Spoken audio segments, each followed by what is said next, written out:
Detection isn't the challenge. It's understanding what happened and what to do. MSSPs face alert overload and fragmented workflows where speed without clarity leads to risk. Today, Lee Sult from Binalyze joins us to discuss how MSSPs can move beyond alert-driven firefighting to conduct faster, conclusive investigations and build stronger customer trust. Welcome, Lee. Awesome. Thank you. Glad to be here. And thanks to the audience as well. Lee, what big cybersecurity trends do you see shaping 2026 and beyond? Great question. I think a lot of that's going to be on the business side. I think there's going to be some implications for MSSPs as well. I'm fairly certain there's going to be some more product consolidation as we go through 2026 and into 2027. That's going to have some implications on alert pipelines, things along those lines. And I also think that that's going to position MSSPs to take quite a bit more power than they already have. We'll see some enterprises move away from internal teams or start to invest in MSSPs alongside those internal teams. And lastly, I think the biggest trend that we've seen over the past 2 or 3 years is investment in human and computer symbiosis, or AI, trying to figure out exactly where that AI is. And I guess the last piece on that, on the AI part, is a lot of folks are treating AI like a technical problem, and they're not thinking of it in more of like a procedural or integrating more broadly in a security program way. It's going to be the MSSPs that really tackle that challenge outside of a particular vendor product. The folks that think about that really from a human-computer symbiosis perspective are going to win. Alert fatigue is everywhere. Why isn't detection the real problem anymore? Well, we certainly don't have a shortage of alerts anywhere. And I think, over the past couple of decades, most of the products that have been built in this field, there's a lot of network traffic, there's a lot of traffic and events on endpoints, and most of the emphasis has been placed on detecting those.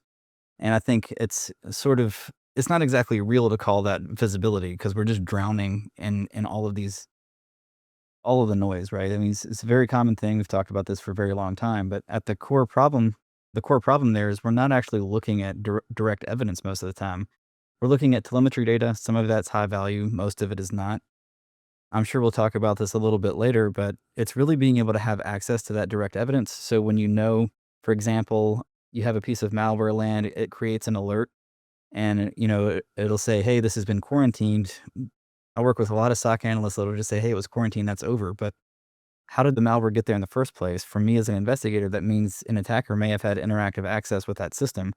And the current alert pipelines that we have just can't collect that direct evidence. Lee, where do traditional incident response methods fall short today?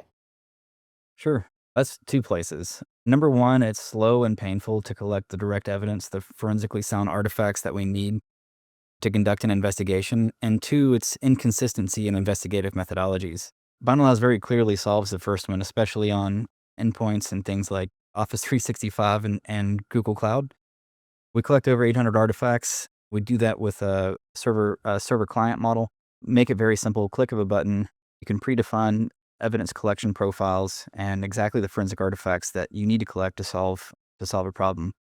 Second to that, we have our investigation hub, which really makes it a lot simpler to answer those core 4 questions that are relevant to any investigation. It's simple enough that even folks straight out of college or straight out of a cybersecurity program can come in, take a look at the platform, and start to draw correlations between the detections that we render and the direct forensic artifacts.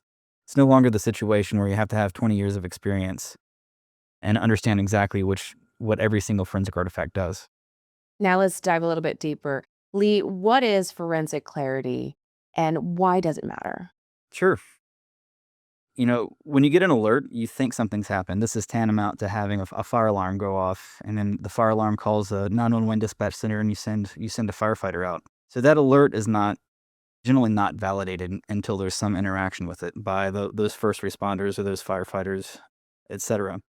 That forensic clarity comes in once you actually make entry to that theoretical burning building. You can identify, is there actually smoke showing? Are there flames showing? What's the severity of this incident? So on and so forth. It does come back down to collecting that direct evidence, and it really comes back to defining how large, like what does a large case look like? How quickly can I collect that direct evidence and analyze it and so on? 20 years ago, a large case was 5 systems. Now, a large case for us is thousands, potentially tens of thousands of systems. And that's a problem that we're here to solve, and that's something that we enable MSSPs to respond to. You pioneered the forward deployed security engineer model at Palantir. How does Binalyze use that idea to democratize incident response? Great question.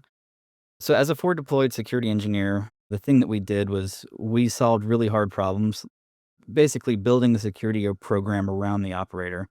We wanted to make sure that any of the data that needed to be pulled in, any of the processes that needed to be built out, any of those types of things were sufficient to yield a tier one response. At Binalyze, we want to democratize that. So we want to take that program, we want to build it here, support our MSSP partners instead of just the enterprises. And that helps us bring that tier one level response over to all of the other MSSPs. We no longer want this to be the Green Beret Delta Force Special Forces issue. This now needs to be like a firefighting problem where you can go to the fire academy, come out, you're on a fire truck on day one, and you're useful to the public. Now, in order to be successful, what are the core four questions in an investigation and why are they so critical? Sure. Many times, still to this day, when we look at these incident response cases, you get a lot of you get a 100-page report that says all of these. It just has an excessive amount of technical jargon. It's very relevant to me as an investigator or the detection engineers or the folks that need to do something about this at the very technical level. But there are four questions that are relevant to the business, ultimately the victim, and the insurance carriers so that we can recover from this incident and put the bad stuff behind us. And those four questions are number one, does the attacker still have access to the environment? Which systems are affected? How did the attacker get in? And which data is at risk? And the first two of those questions are what I would consider the firefighting stage of an incident, where if we show up and the attacker has access, we basically have something like an apartment complex that's got flames showing. It's a severe incident, so we need to, it changes our response paradigm and changes the amount of resources that we're going to apply to that particular incident. As we start to get down there, some things need to have more accurate answers. So we're going to have different collection profiles. We're going to have potentially different types of investigators or different types of analysts. Insurance and law firms are going to care about these questions towards the tail end a little bit more. So once we say, if we walk into an environment and we know that the attacker still has access, once we turn that yes into a no, they no longer have access. Now we start caring a lot more about which data is at risk, how many computers need to be replaced or reformatted, things along those lines. And making that a much more approachable step-by-step process for MSSPs is the same way we turn this into a Green Beret Delta Force problem and into somebody can go to fire academy or law enforcement academy, graduate, and be useful on day one. How is Binalyze helping MSSPs move from that reactive firefighting to proactive response? Sure. For many years, it's kind of teaching the other side of the coin. There's a big theme on this right now. In the investigation circles, we spent a lot of years talking about what does good look like. Well, MSSPs look at good a lot, and we don't really have an opportunity to look at what bad is. So you have these continuing on with the firefighting analogy. Some fire departments deal with structure fires all the time. But if you get a rural firefighting agency, or if you just get a slow station in a busy city, the firefighters there aren't going to have access or have that training on what bad looks like. So we make that a lot easier. We make these, fire apparatus, our software platforms, as easy to use as possible, and you call it foolproof as possible. We make sure the hoses on the fire trucks are stacked in such a way so you just have to grab them, they don't get tangled up or things along those lines. And then we support them with training on what bad looks like. They know what good looks like. So what does bad look like? When do you stop an investigation? Like, when is that? What is good enough for that investigation? When does that look complete? So it comes back to the same sort of thing. We're providing software that's easy to use. We're providing that training. We also provide a backstop. And then once we know what that bad looks like, we can look for it proactively. So we can conduct that investigation in a proactive fashion, more advanced threat hunts with direct evidence instead of just telemetry data. We also do, this is probably the biggest thing, we can do forensic snapshots. So you bring on a new customer, they're clean. You take a snapshot then. You take another snapshot 30 days from now, and you'll see what's changed. Are there any new registry keys? Are there any new executable binaries? Are there any new suspicious drivers? You're not looking at a million things. You're looking at a couple hundred, and it just makes the whole process a lot simpler. Talk about making things easier. AI and automation are changing the game. How is Binalyze using them to close the skills gap? Great question. Again, we spend a lot of time internally thinking about human and computer symbiosis. And we recognize that humans are good at some things, adding context, there's human judgment, there's just the perception of the five senses that we have beyond what a computer can sense. And computers are really good at taking that context, enumerating through a lot of things, doing that research, and providing a lot of options. And the same thing, there's the human, there's the data pipeline, deterministic process, and then there's the non-deterministic AI at the end of it. So we're spending an awful lot of time, very much in a Palantir, Silicon Valley fashion, uh, product boards, the whole thing, understanding exactly where the human should be in this loop, where deterministic process should be in this loop, and where the AI should be in this loop. We've got some folks on the pilot program. I mean, I'm not going to put numbers out there. I'm not going to take the thunder away from some of our serious innovators in the company, but it's looking very positive. And the things that we're seeing, brand new folks in cybersecurity do, like the L1 analysts. Man, I wish I would have had this 20 years ago. Now, cybersecurity isn't just technical, it's human. How can MSSPs tackle the talent shortage and siloed workflows? This is a problem that our FDSA team helps solve. And it's easy to say AI, right? And it's easy to go back to the human and computer symbiosis discussion that we were just having. I think it's larger than that. I think as part of it is understanding that it's no longer that tier one Green Beret problem. This is now a democratized thing. It's just the tip of the democratized era of incident response. So solving this talent shortages are going to come down to realizing that we can really start to hire entry level folks now and start doing a pretty good job. We've got some progress to make, but we can hire some entry level folks and start to make a good job there. We've got tooling that makes that possible and easier to approach. It lowers that barrier of entry significantly. You don't have to have 20 years of experience to know exactly which forensic artifact does what anymore. We help solve that problem. The other thing is really having organizations wrap their head around the business relevant questions that need to be asked and answered during an incident response case. There's that firefighting phase, and then there's that follow-on arson phase. We need to focus on the firefighting phase first. Cybersecurity, we need to make it easy to put the fire out.